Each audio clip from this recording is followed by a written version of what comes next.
Hi all, it's Ed from Racket Ralphs, and we've also got Miriam. okay, which is my daughter. And the reason Miriam is on camera today because we're pulling a clutch and it's actually her snake.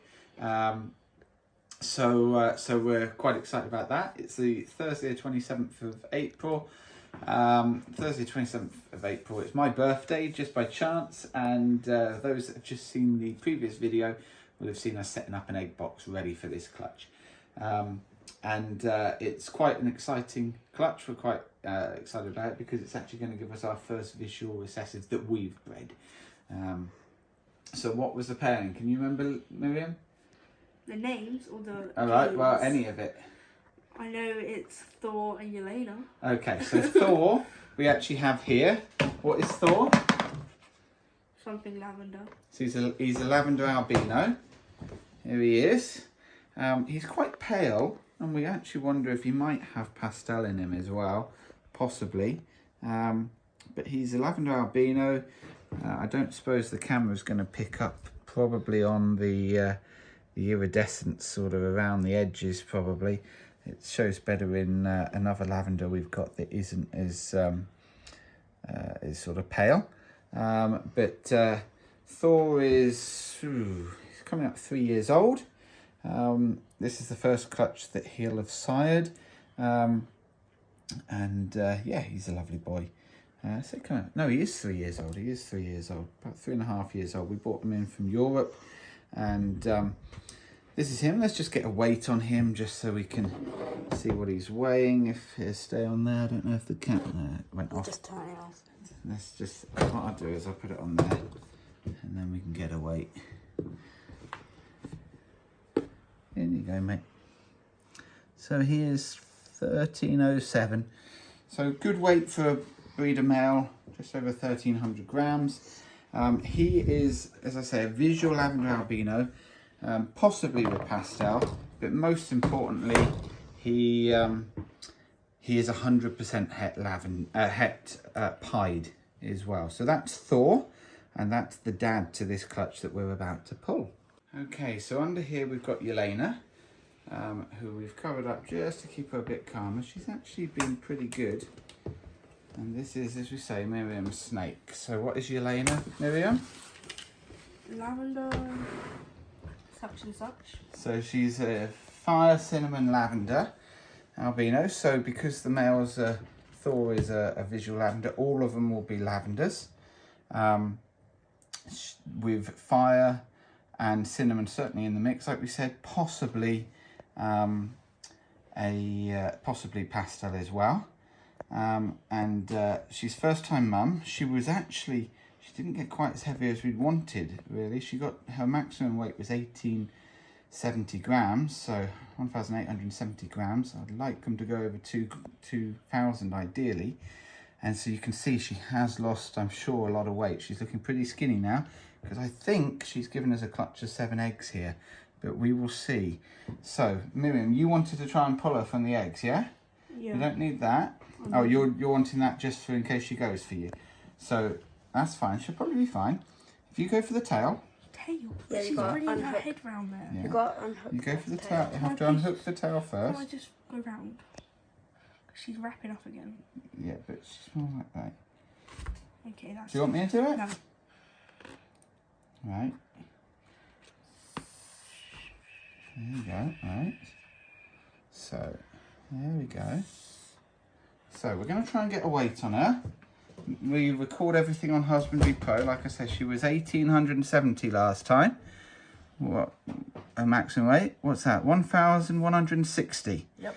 Okay. So that's all right. I was worried she might drop below 1,000, but we will try and get her back on food pretty quick. 1,160. You going to record that, Miriam? Well. That's fine. Just we will remember it or make a note of it. Put it in your notes and we'll update it after. You're forgetting something. You have to check she's empty. Yeah, we will check that she's empty. I'm pretty certain she is. Same. Just looking at her, she looks very empty. Yeah,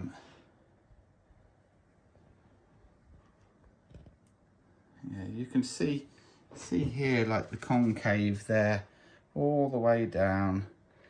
The only area that isn't so much up here, but that's obviously very high up. So I can see from there she's very empty.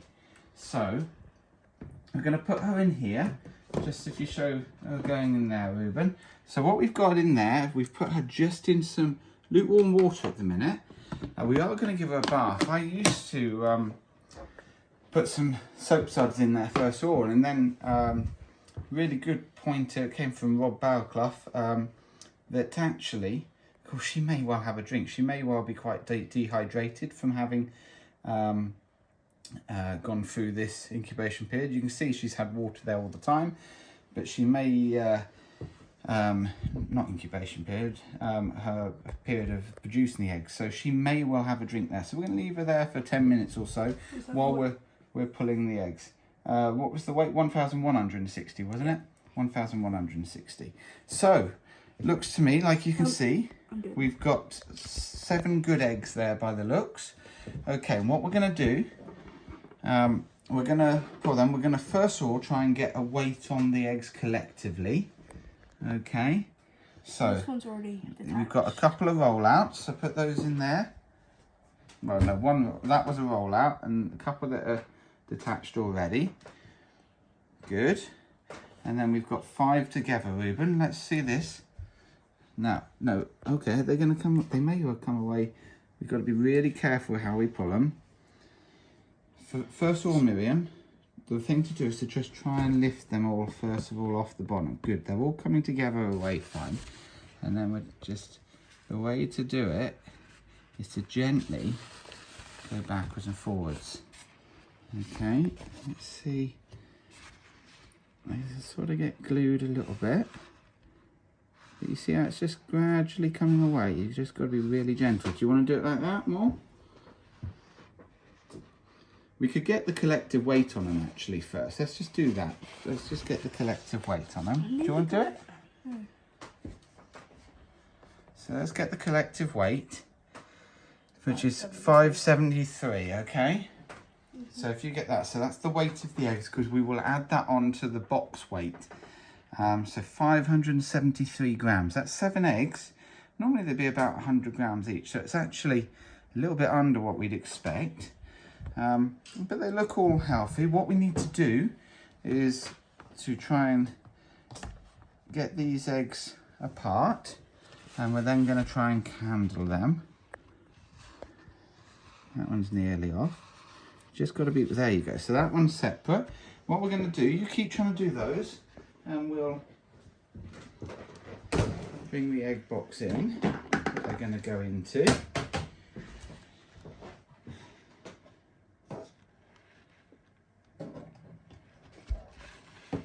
It's a question of patience. Don't try and rush this. We have got some tape on hand if needs be. If they do get, and this is why one of the main reason a lot of people will keep them together.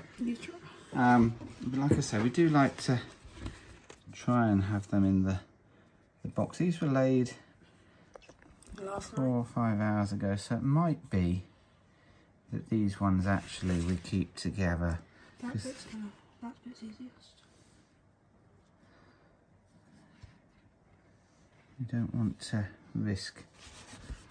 Once it's a bit like a jigsaw puzzle, but you don't.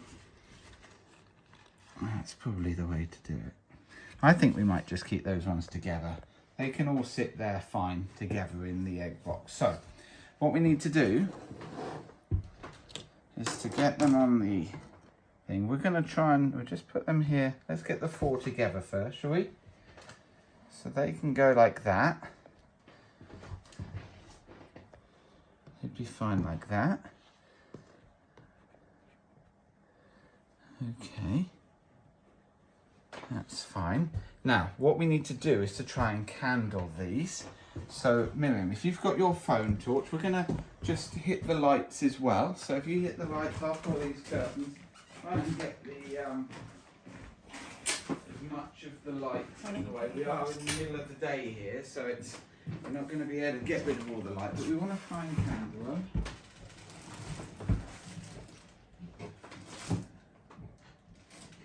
Just try and do that, and what we might try and do, alright, so there's good veins. Where's the pen? On the other side. The torch keeps going into the phone. There you So what we want to do... Can't actually see it as well on the camera, but you can see them a bit. I think that's... So there are good veins there. There's the nucleus. I think it's easier. It's usually easier if you just do it this way. There we go. I don't know if... Can you see them there? Yeah, you can see them. Not as well, but you can see them. So we do put the nucleus at the top, or the centre of the veins at the top. We don't have to. All right. Usually we just do a line, but you don't have to. There's many have shown that it doesn't make a difference. That's pretty much near the top anyway. Just a line. You're just doing a dot, are you? Okay. Yes. That's fine. It looks like it's got good veins. Trying to see where the centre is of that one. It's around about here somewhere, I think. Around there somewhere, but good veins. Now these ones we're not going to be able to reorientate anyway, but let's just see if they've all got good veins. Good veins there. I don't know if you'll... There's good veins there. Good veins there. That was the top of them. And good veins here as well. So they've all got good veins. We'll just mark the top where they are currently. Okay. So 7 eggs there. Let's just put the light back on. We'll put the curtains again. Get a bit more natural light in here. So those are going to go straight into the incubator. Put the So what we're going to do, we just to keep some of the humidity in, we let's just test it first of all before I put that on. Don't want them touching the top. That's fine. Yeah, pretty good. So what we're going to do is just put a bit of cling film on the top, which will just help to keep some of the humidity in. We're not aiming to keep it all necessarily completely 100% clear, but it just keeps some in. So we're just going to do that. If you cut about there, if it will.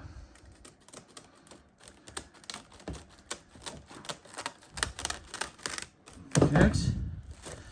We'll just wrap that round just to keep it that little bit more airtight. Like I said on the previous video, I think it was the previous one, they will have enough air. There's enough air in there anyway, even if it was airtight, but that just helps keep a little bit in.